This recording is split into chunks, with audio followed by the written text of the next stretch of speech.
this is where I go back to having people that understand how the full stack works, right? It's one of the first things that I used to always with the junior engineers is you'd have them explain how an electron gets from the utility to a cat video when I was at Google, right? And how did that happen, right?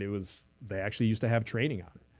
And the idea of understanding the entirety of how the system works together is going to be crucial, because if all you want to do is have a like for like equivalent, it gets very expensive, right? And ultimately that's not what businesses really need. And I think what's going to be fascinating to me is that system level knowledge and the ability to build teams and engineering organizations that can deal with it is going to be probably a lot more important than I think a lot of organizations have actually understood.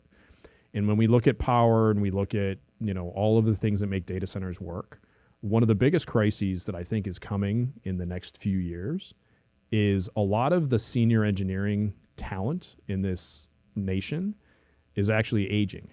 And if you look at nuclear power, everyone says, okay, we're going to have a renaissance of nuclear power. And I say, when was the last time we built a nuclear reactor? Besides Fogel? Before that? 30 years. So how are you magically going to have a new generation of nuclear trained personnel, right? The military. That's what they keep telling me. Again, there's only so many submarine officers and enlisted folks that go through, right? A limited number. Same thing on the surface ships, also referred to as targets, right?